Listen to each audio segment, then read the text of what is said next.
하고 여러분 안녕하십니까? 저는 오늘 누가복음 5장 1절로 11절 말씀을 본문으로 도전과 반응이라고 하는 제목으로 말씀을 전하고자 합니다.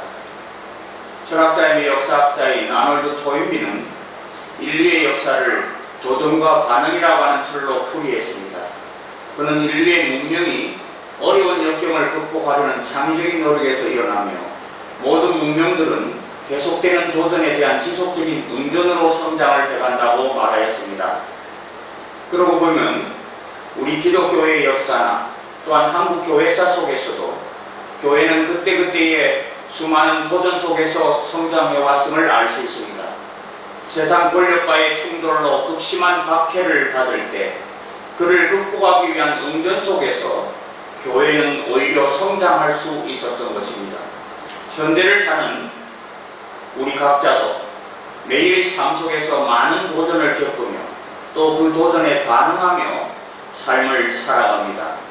오늘 본문은 지금으로부터 2000년 전 유대 땅 갈릴리 호수를 근거로 살던 어부들과 예수님 사이에서 일어났던 특별한 도전과 반응에 대한 이야기를 들려주고 있습니다. 먼저 예수님이 베드로에게 행하신 도전의 4단계를 살펴보겠습니다. 1단계로 베드로를 찾아오셨습니다. 어느 날 아침 일찍이 예수님은 베드로를 찾아오셨습니다. 그날은 참 이상한 날이었습니다. 지난밤 내내 평소와 같이 그물을 내렸지만 고기 한 마리 잡지 못한 채 날이 밝았고 할 수 없이 빈 그물을 끌어올려 씻고 있을 때입니다. 요즘 갈릴리 인근에서 하나님의 말씀을 가르치면서 또 병자들을 치료해 주심으로 소문이 많이 난 예수 선생께서 예고도 없이 내 배에 오르셨습니다. 그리고는 호숫가에 모여있는 한 무리의 군중들에게 말씀을 전하고자 하니 배를 육지에서 좀 떼라고 부탁하셨습니다. 밤새 헛수고만 하고 피곤해 지친 몸이라 그물을 씻어둔 후 집으로 가 그저 쉬고 싶은 마음뿐이었지만 그래도 훌륭하신 예수 선생님께서 부탁하시는 말씀이라 배를 조금 바다로 움직였습니다. 그러자 예수께서는 하나님 나라에 대한 이야기를 들려주셨습니다. 호숫가에 모이던 많은 사람들은 각자가 안고 있는 삶의 무게와 갈등 속에서 갈급한 심정으로 하나님의 말씀을 듣기 원했고 예수님의 말씀은 가문 끝의 단비와 같이 저들의 심령을 촉촉히 적게 하였습니다. 그런데 왜 예수님은 배에 올라서 말씀을 가르치셨을까요? 게네사렛 호수는 아주 특이한 지형을 갖고 있습니다. 예수님의 갈릴리 사역의 중심지인 가버나움에 인접한 호숫가를 따라 가파르고 좁은 만이 지그재그 모양으로 이어지는데 이 각각의 만이 천연적인 원형 경기장을 형성하고 있습니다.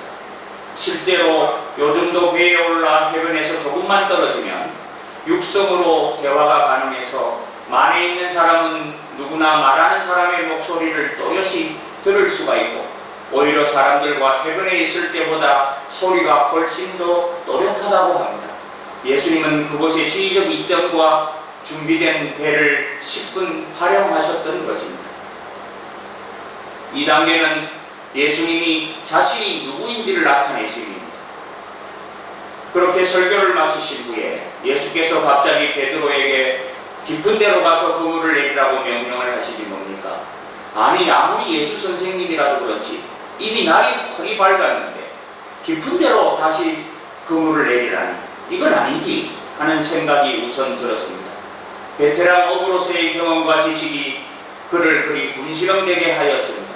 그러면서도 그렇긴 해도 다른 사람도 아닌 예수께서 이 분명히 말씀하시니 따라야 할까 보다 하는 마음에서 베드로는 명령대로 배를 깊은 데로 몰아 그물을 내렸습니다. 그리고는 베드로는 엄청난 결과에 눈이 뒤집혀지는 놀라운 경험을 체험하였습니다. 그물이 찢어질 정도로 물고기가 가득 잡혀 올라오는데 잘못하면 배가 뒤집힐 것 같은 위험을 느끼며 어찌할 수가 없어서 조금 떨어진 곳에서 조업 중이던 친구들의 배를 소리쳐 불러 가까스로 그 배에 나누어 실었습니다. 두 배 모두 가득 찬 만선의 기적이 일어난 것입니다. 3단계는 베드로가 자신을 바라보게 하셨습니다. 잠시 동안의 만선의 기쁨에 뒤따라온 것은 뭔지 알 수 없는 가운데 몰려온 엄청난 두려움이었습니다. 유한하고 나약한 인간이 전능자이시며 초월자이신 하나님을 만난 충격과 두려움이 엄습한 것입니다. 그래서 이 순간 베드로는 너무나도 부족한 자신의 모습을 깨달으며 자기도 모르게 주님 앞에 털썩 무릎을 꿇고 고백하였습니다. 주여, 나를 떠나소서, 나는 죄인이로소이다. 그리고 마지막 4단계는 베드로를 부르심입니다.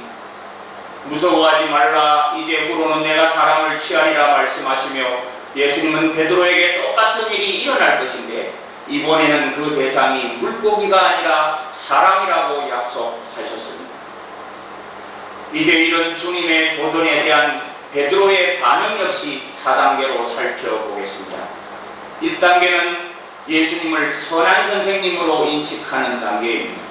소문에 듣던 예수님을 만나 선생님이라고 부르며 예수님을 존경하는 마음에서 배를 줍기에서 조금 떼라는 부탁의 말씀을 듣고 그대로 따랐습니다.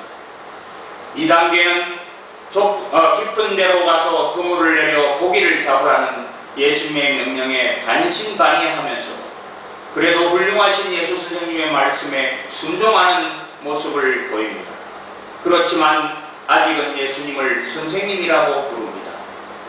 3단계는 만선의 기적을 체험한 후 예수님을 거룩하고 전능하신 하나님으로 인식하며 주여라고 호칭하며 또한 자신을 죄인으로 인식하고 자기를 떠나시라고 고백합니다. 4단계는 사람을 낚는 어부가 되라는 주님의 도전에 적극 반응합니다. 그래서 모든 것을 버려두고 주를 따릅니다. 이때는 초월자이신 하나님이 이미 그의 삶의 주인이시오 참 선생님이심을 받아들였기에 나의 주님이신 예수님을 깊이 인식하였습니다. 그렇기에 이날 베드로와 동업자인 야고보, 요한, 그들은 지금까지 그들의 삶의 전부였던 배와 바다와 고기 그리고 아내와 자식, 가정, 이 모든 것을 버려두고 주를 따를 수 있었던 것입니다. 독일의 디트리 본 회포 목사는 히틀러에 저항하고 그를 암살하려다가 체포되어 나치에게 교수형을 당하였는데 그는 그리스도가 한 사람을 부르실 때는 와서 죽으라고 말씀하시는 것이다 라고 하였습니다. 그리고 그는 자신의 말을 한치의 오차도 없이 실천하였습니다.